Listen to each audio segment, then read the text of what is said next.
ऐक, संकेत मागतोस ना आमच्याकडून? रोज नाही, पण कधी कधी मनातून विचारतोस, माझी वेळ येईल ना? मी योग्य वाटेवर आहे की नाही? मग पुन्हा शांत होतोस, कारण तुला वाट पाहायची सवय झालीये.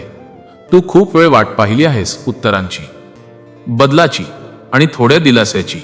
लोक म्हणतात धीर ठेव, पण धीर ठेवणं किती अवघड असतं हे फक्त वाट पाहणाऱ्यालाच कळतं. तू अनेक वेळा निराश झालास, मनातून कोसळलास, पण तरीही कोणालाही दोष दिला नाहीस. हे सगळ्यांना जमत नाही. कधी कधी तुला वाटतं सगळे पुढे जात आहेत आणि तू मात्र तिथेच थांबलायस. पण नीट ऐक, सगळे पुढे जात नाहीत. काही लोक थांबून तयार होत असतात, आणि तू त्यातलाच एक आहेस. अलीकडे तुला जाणवतंय ना, मन थोडं शांत झालंय. राग पटकन येत नाही, सगळ्यावर लगेच प्रतिक्रिया देत नाहीस. हा पहिला संकेत आहे. तू बदलतोयस. काही गोष्टी ज्या आधी खूप महत्वाच्या वाटायच्या आता तितक्या मनावर घेत नाहीस. काही लोक आपोआप दूर जात आहेत आणि त्याचं फार वाईटही वाटत नाही. हा दुसरा संकेत आहे.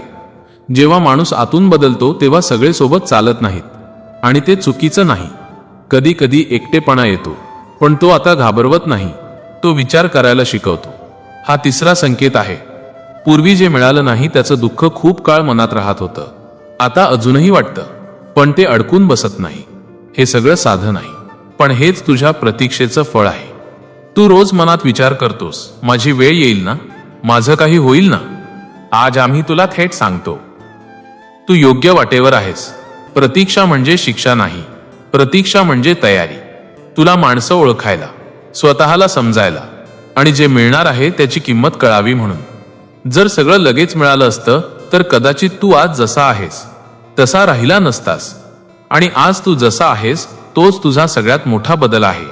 तू शांत झालायस, कमी बोलतोयस, विचारपूर्वक चालतोयस. हे योगायोग नाही, हा संकेत आहे. आता मोठं काही करायची गरज नाही. फक्त एवढंच लक्षात ठेव, आपलं काम प्रामाणिक करत राहा. घाई करू नकोस, स्वतःवर शंका घेऊ नकोस. संकेत नेहमी मोठ्या आवाजात येत नाहीत, ते हळूच मनाला लागतात. आणि जर तू इथपर्यंत ऐकत राहिलास तर हा सगळ्यात मोठा संकेत आहे की तू अजून हार मानलेली नाहीस. शांत राहा, विश्वास ठेव, पुढचं पाऊल लवकरच स्पष्ट होईल. हीच तुझ्या प्रतीक्षेची खूण आहे.